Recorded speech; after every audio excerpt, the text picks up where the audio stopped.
Halo Tribuners, berjumpa kembali dengan Tribun News Podcast edisi hari ini bersama saya Gilang Putranto. Dan masih dalam suasana peringatan Hari Ulang Tahun Kemerdekaan Republik Indonesia ke-76 tahun 2021. Nah, apakah Tribuners sudah tahu bagaimana sejarah Paskibraka itu? Paskibraka adalah singkatan dari Pasukan Pengibar Bendera Pusaka. Tahulah ya kalau singkatannya, namun gimana sih cerita panjang dari Paskibraka itu? Terbentuknya kapan? Terus gimana tugasnya di awal-awal kayak gitu? Apakah sama Paskibraka yang dulu dengan Paskibraka yang sekarang? Nah, di sini Gilang bakal sampein cerita panjang mengenai sejarah Paskibraka. Nah, sejarah Paskibraka Tribuners sebetulnya bisa dilihat ya di Peraturan Menteri Pemuda dan Olahraga nomor 14 tahun 2017 tentang perubahan atas Peraturan Menteri Pemuda dan Olahraga nomor 65 tahun 2015 tentang penyelenggaraan kegiatan pengibar bendera pusaka. Dalam aturan itu, Tribuners, disebutkan Paskibraka lahir bersamaan dengan Proklamasi Kemerdekaan Republik Indonesia yang dikumandangkan di Jalan Pegangsaan Timur nomor 56 Jakarta pada Jumat 17 Agustus 1945 tepat pukul 10 pagi. Setelah proklamasi untuk kali pertama secara resmi diperdengarkan, bendera kebangsaan merah putih dikibarkan oleh dua orang muda-mudi yang dipimpin oleh Latif Hendraningrat.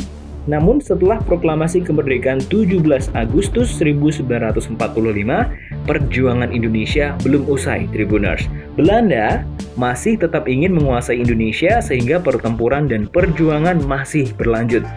Pada 4 Januari 1946, situasi Jakarta sangat genting waktu itu, sehingga Presiden dan Wakil Presiden meninggalkan Jakarta menuju Yogyakarta dengan menggunakan kereta api. Waktu itu, bendera pusaka turut dibawa dan dimasukkan dalam koper pribadi Presiden Soekarno. Selanjutnya, Ibu Kota Republik Indonesia dipindahkan ke Yogyakarta. Nah, secara resmi, untuk Paskibrakanya, gagasan Paskibraka di Indonesia muncul pada tahun itu, Tribuners, 1946. Hal itu bermula saat Presiden Soekarno memanggil ajudannya, yaitu Mayor Hussein Mutahar, untuk mempersiapkan upacara kenegaraan peringatan proklamasi kemerdekaan Indonesia pada 17 Agustus 1946 di halaman Istana Presiden, Gedung Agung, Yogyakarta. Terbersit dalam benak Mayor Hussein Mutahar waktu itu bahwa untuk menumbuhkan rasa persatuan bangsa, pengibaran bendera pusaka sebaiknya dilakukan oleh para pemuda Indonesia.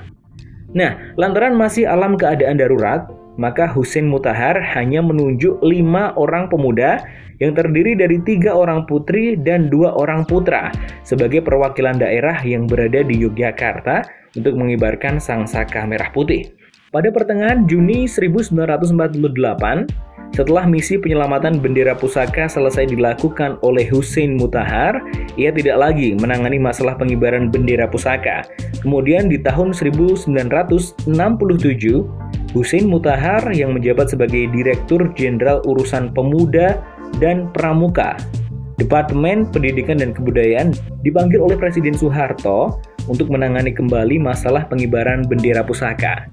Dengan ide dasar dan pelaksanaan tahun 1946 di Yogyakarta, sejak saat itu pasukan pengibar bendera terdiri dari 3 kelompok, yakni kelompok 17 sebagai pengiring depan, kelompok 8 sebagai pembawa bendera, dan kelompok 45 sebagai pengawal. Jadi formasi yang ada hingga sekarang ini itu sudah mulai ada sejak tahun 1967. 3 kelompok tersebut, Tribuners, merupakan simbol dari tanggal proklamasi Indonesia. Nah, nama pasukan pengibar bendera baru muncul pada tahun 1973 adalah Idik Sulaiman. Sebagai pembina pasukan pengibar bendera mengusulkan nama pasukan pengibar bendera atau Paskibraka. Adapun suku sakatanya, Pas berasal dari kata pasukan, paduan ucapan Kibra berasal dari pengibar bendera, dan suku kata K dari kata pusaka. Sejak itulah penyebutan pasukan pengibar bendera pusaka dengan singkatan Paskibraka. Hingga 76 tahun Indonesia berdiri, Tribuners, bendera pusaka dan Paskibraka menjadi komponen penting dan tak bisa lepas dari upacara peringatan proklamasi. Walau di tengah pandemi seperti ini, Tribuners, upacara pengibaran bendera tetap digelar dengan menerapkan protokol kesehatan yang ketat.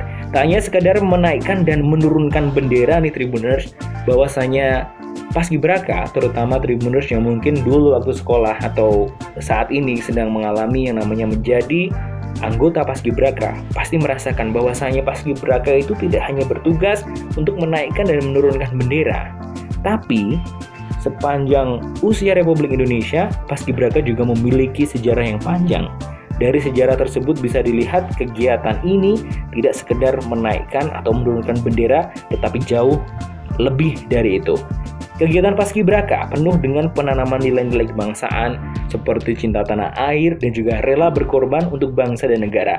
Apalagi kita ketahui bahwasanya persiapan untuk menjadi Paskibraka ini pastinya tidaklah singkat seperti itu ya. Kegiatan Paskibraka merupakan rangkaian dari mata rantai aktivitas yang dimulai dari persiapan, sosialisasi, rekrutmen, seleksi, pemusatan latihan sampai pelaksanaan pengibaran dan penurunan bendera pusaka serta pemberian penghargaan kepada anggota Paskibraka yang telah berhasil menunaikan tugasnya. Kita juga pastinya tidak menampilkan ya bahwasanya kalau bertugas menjadi petugas upacara saja di sekolah pasti masih ada rasa nervous seperti itu, apalagi menjadi Paskibraka di level dari kabupaten, kemudian di provinsi, bahkan di tingkat nasional mewakili provinsinya di hadapan presiden, disaksikan seluruh warga Indonesia. Ini pasti menjadi pengalaman dan membutuhkan mental yang kuat. Maka dari itu, pemusatan latihannya juga memakan waktu yang panjang dan juga banyak sekali menguras energi seperti itu, Tribuners. Oke, itu tadi mengenai sejarah dari Paskibraka yang ada di Indonesia di momen Hari Ulang Tahun Republik Indonesia ke-76 tahun. Jangan lupa untuk selalu simak Tribun News Podcast, follow di Spotify Tribun News Podcast, dan juga ikuti di YouTube-nya di tribunnews.com. Saya Gilang Putranto, terima kasih, sampai jumpa.